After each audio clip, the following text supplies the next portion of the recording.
nama Tuhan Yesus, berjumpa kembali bersama saya Maradin Siahaan dalam channel YouTube Maradin Siahaan. Baik, kali ini kita akan belajar tentang yang namanya paham gnostisisme. Jadi saudara, paham gnostisisme ini adalah salah satu bidat yang ada dalam kekristenan, saudara. Yaitu akhir-akhir dari masa rasul-rasul muncul bidat yang sangat membahayakan, yaitu isi iman Kristen pada zaman itu, dan juga membahayakan iman Kristen abad kedua dan ketiga. Bidat ini dikenal dengan nama gnostisisme, yaitu untuk menentang ajaran sesat ini. Rasul Yohanes sebagai rasul yang paling panjang umurnya dari rasul-rasul yang lainnya, yaitu memperingatkan supaya setiap jemaat, yaitu pada waktu itu, yaitu dengan mengatakan di dalam 1 Yohanes 2 ayat 18 sampai 23, saudara boleh membacanya. Itu dalam 1 Yohanes 2 ayat 18 sampai 23. Kita baca bersama-sama di dalam surat 1 Yohanes pasal yang kedua ayat 18 sampai 23. 1 Yohanes 2 ayat 18 sampai 23, demikian firman Tuhan. Judulnya adalah Antikristus. Anak-anakku, waktu ini adalah waktu yang terakhir, dan seperti yang telah kamu dengar, seorang antikristus akan datang. Sekarang telah bangkit banyak antikristus. Itulah tandanya bahwa waktu ini benar-benar adalah waktu yang terakhir. Ayat 19. Memang mereka berasal dari antara kita, tetapi mereka tidak sungguh-sungguh termasuk pada kita. Sebab jika mereka sungguh-sungguh termasuk pada kita, niscaya mereka tetap bersama-sama dengan kita. Tetapi hal itu terjadi supaya menjadi nyata bahwa tidak semua mereka sungguh-sungguh termasuk pada kita. Ayat 20. Tetapi kamu telah beroleh pengurapan dari yang kudus, dan dengan demikian kamu semua mengetahuinya. Ayat 21. Aku menulis kepadamu bukan karena kamu tidak mengetahui kebenaran, tetapi justru karena kamu mengetahuinya, dan karena kamu juga mengetahui bahwa tidak ada dusta yang berasal dari kebenaran. Ayat 22. Siapakah pendusta itu? Bukankah dia yang menyangkal bahwa Yesus adalah Kristus? Dia itu adalah antikristus, yaitu dia yang menyangkal baik Bapa maupun anak. Ayat 23. Sebab barang siapa menyangkal anak, ia juga tidak memiliki Bapa. Barang siapa mengaku anak, ia juga memiliki Bapa. Haleluya, puji nama Tuhan Yesus. Bersama-sama kita lanjutkan, saudara.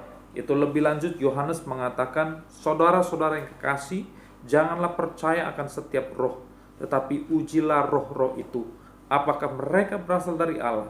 Sebab banyak nabi-nabi palsu yang telah muncul dan pergi ke seluruh dunia. Demikianlah kita mengenal roh Allah. Setiap roh yang mengaku bahwa Yesus Kristus datang sebagai manusia berasal dari Allah. Dan setiap roh yang tidak mengaku Yesus berasal dari Allah, roh itu adalah roh antikristus. Dan tentang dia telah kamu dengar bahwa ia akan datang, dan sekarang dia sudah ada dalam dunia. Yaitu terdapat dalam surat 1 Yohanes 4 ayat 1-3. Nanti saudara bisa membaca. Jadi dengan kata lain bahwa antikristus itu telah datang, bahkan dia tidak mengaku akan Bapa maupun mengaku akan anak, itu Yesus sendiri.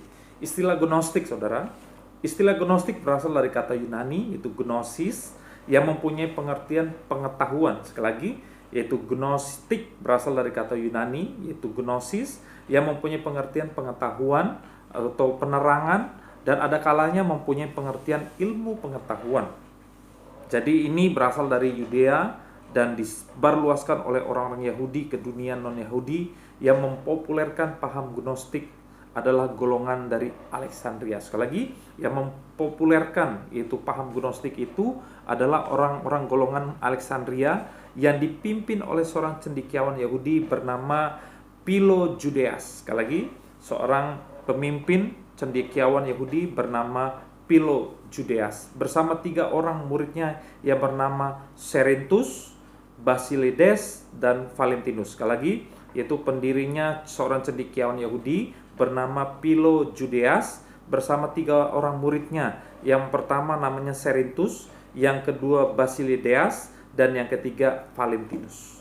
Ajaran gnostik ini, saudara, bersumber dari percampuran antara agama timur, yaitu agama Mesir yang menyembah Dewi Isis dan Dewi Osiris, agama Syria yang menyembah dewa Baal, agama Persia yang menyembah dewa Mitras, dan agama Asia yang menyembah dewi Kibele, dan filsafat barat yaitu pikiran filsafat Plato tentang dunia yaitu idea, dan ditambah lagi konsep pemikiran tentang keselamatan dari agama Kristen.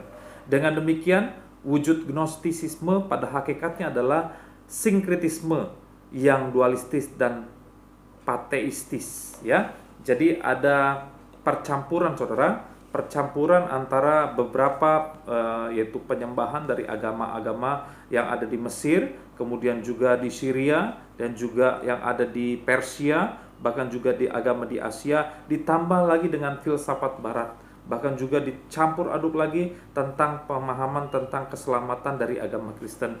Dengan demikian, paham gnostik itu saya kira adalah sebuah paham yang bercampur atau terjadi sinkretisme yang dualistis atau pateistis, artinya tidak tunggal, saudaraku. Jadi mereka memiliki banyak sekali kepercayaan, jadi dicampur, ya. Dengan sederhana dapat diungkapkan paham dari gnostik yang berasaskan dualisme. Mereka membagi yaitu kosmos, yaitu ini menjadi dua bagian. Pertama adalah bagian dunia rohani, yaitu kosmos itu dunia, saudara. Kemudian pertama adalah bagian dunia rohani yang tidak nampak, dan kedua adalah bagian dunia materi yang nampak. Dunia rohani adalah dunia yang baik dan sempurna. Jadi menurut mereka, dunia rohani itu adalah dunia yang baik dan yang sempurna, tempat akhir manusia. Dunia materi adalah dunia yang jahat dan hina. Dunia materi inilah yang mengikat dan menghalangi manusia untuk mencapai kebahagiaan dan kesempurnaan hidup. Jadi mereka memiliki pemahaman konsep ada dunia atau kosmos itu, saudaraku, dibagi menjadi dua bagian. Yang pertama dikatakan adalah bagian dunia rohani, yaitu yang tidak nampak, artinya tidak kelihatan. Dan kedua adalah bagian dunia materi yang nampak, yang saat ini, saudaraku, yang terlihat dengan mata visual. Jadi dunia rohani adalah dunia yang baik dan sempurna menurut mereka, tempat di mana akhir manusia. Dunia materi itu adalah dunia yang jahat, dikatakan dunia yang hina. Bahkan dikatakan dunia materi inilah yang mengikat, menghalangi manusia mencapai kebahagiaan atau kesempurnaan hidup. Kemudian, saudaraku, seseorang jika mau diselamatkan, menurut pandangan gnostik, saudaraku, seseorang jika mau diselamatkan untuk mencapai dunia rohani yang baik dan sempurna, maka dikatakan perlulah ia melepaskan diri dari dunia materi. Cara dan alat untuk melepaskan dari ikatan yang hanya ada satu, yaitu gnosis pengetahuan. Gnosis adalah suatu hikmat yang tinggi. Nah, ini pengertian mereka tentang gnosis itu adalah suatu hikmat yang tinggi, bersifat rahasia, dan merupakan wahyu Allah yang khusus. Tidak sembarangan orang boleh mendapat pengetahuan ini, melainkan hanya orang yang disayang, yang beroleh rahmat Allah. Dengan pengetahuan yaitu gnosis tadi yang dimiliki ini, barulah orang dapat melawan godaan dari dunia materi, akan menuntut kehidupan askese. Askese itu yaitu hidup, itu berarak atau menahan diri, mematikan hawa nafsu, daging, dan juga hidup menyiksa diri. Jadi askese ini menyiksa diri, saudara. Dengan demikian jelas gnositisme, ya. Gnositisme ini adalah bentuk lain dari bidat asketisisme. Jadi perkembangannya adalah jadi dari bidat asketisisme yaitu berkembang menjadi gnosistisme, ya. Jadi perkembangannya gnostisisme itu adalah bentuk lain, ya, bentuk lain dari asketisisme. Kemudian mereka membagi manusia menjadi tiga bagian. Yang pertama dikatakan roh atau pneumatokoi, ya. Bahasa Yunaninya adalah pneumatokoi. Kemudian yang kedua jiwa atau psikoi. Yang ketiga adalah tubuh, sarkikoi, ya. Orang yang bersifat tubuh dunia tidak akan memperoleh keselamatan. Hanyalah mereka yang bersifat rohani diselamatkan, karena mereka memiliki pengetahuan, sedangkan orang yang bersifat jiwani hanya memiliki pengharapan untuk diselamatkan.